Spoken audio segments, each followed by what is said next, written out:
An excerpt from Book of the Hidden by Jeri Westerson. The book lay on the desk, without the others for companionship. I gathered the library books, set them in a pile on my nightstand, and couldn't help but glare at that big old Book of the Hidden sitting patiently on its own.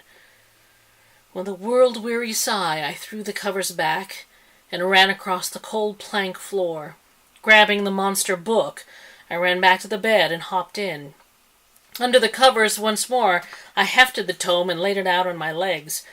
Its gold-leaf letters taunted, glinting in the light of my bedside lamp. "Book of the Hidden," I read aloud. "What else are you hiding? Why couldn't you have stayed hidden?" My fingers touched the gold leafing, ran over the engravings of the letters, the leather. Hidden secrets, hidden desires, hidden dangers. I bet Mistress Howland felt trapped like this, weighed down by the responsibility. How I wish I knew for sure. My cheeks warmed again at the thought of being caught by Ruth Russell, Constance Howland's many times great-grandniece. And my cousin as well, it seemed. Had it all ultimately proved too much for old Constance? How much would I feel at the end of all this? Maybe the powers that be didn't want to destroy it, but I sure did. Maybe I could find a way, with the help of my Wiccans. I wanted to make sure there was no more chosen hosts to get trapped by circumstances, or get tossed over cliffs, or question their morality late into the night. And that vortex voice that haunted my waking hours kept playing in my head too. It had called it a game. The game is not for the weak of heart, and what has begun cannot now be stopped. What game was it? And did Erasmus know the rules? Sliding down the book's cover, my fingers lighted on the cold metal clasp. I lifted it with a soft click and opened it. The leaves of parchment lay before me, blank as a desert.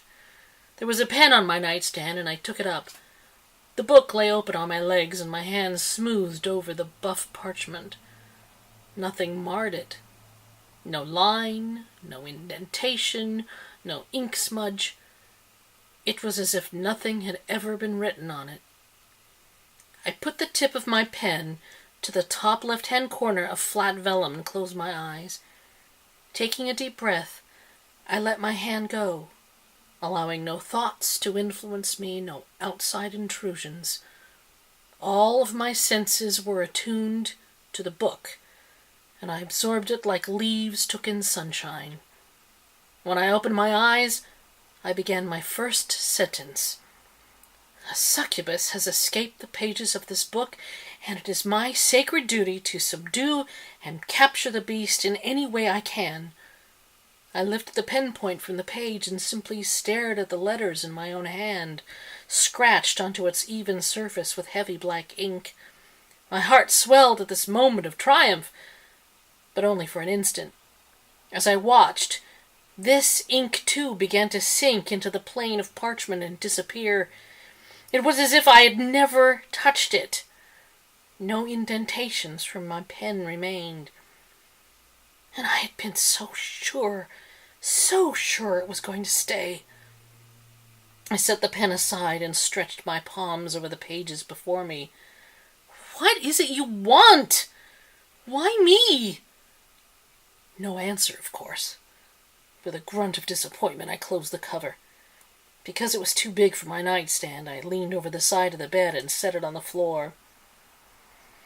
Outside, the wind was kicking up, rattling leaves and twigs. A scratching noise started softly, but was getting louder. A tree branch. I threw off the covers a third time, tiptoed over the cold wooden floor, and drew back the curtains.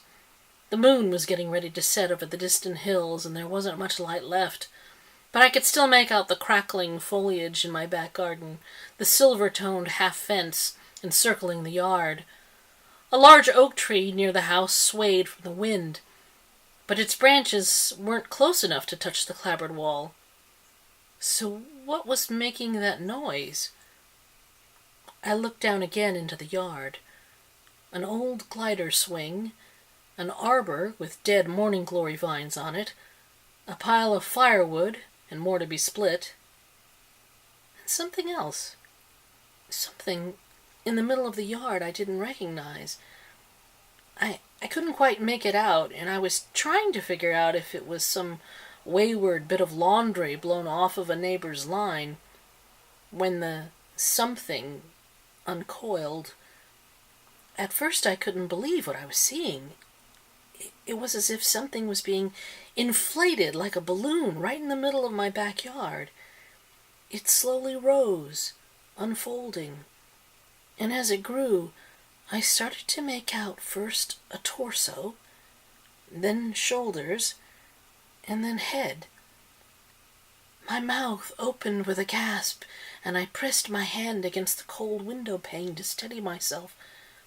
The blob unfurled into the shape of a person, a willowy figure with long, stringy hair whipping about with the wind, and there was the shadow of horns on its head. No, her head, because it was a distinctly female shape. She wore a light fabric that fluttered about her. At first I thought it was also a long skirt, but realized with some horror that it was a tail. It did not move with the vagaries of the wind as her ragged dress seemed to, but it whipped slowly back and forth like an agitated cat's tail. She turned her head and lifted her chin, searching, and found me.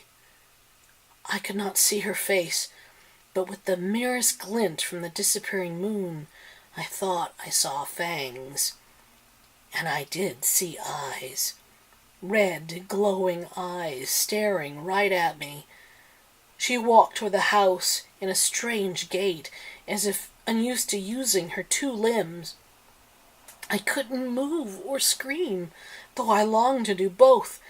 She reached the wall, still looking up at me, and ran her nails down the sides of the clapboards, and I could feel the sounds of those scratches vibrating through my bones.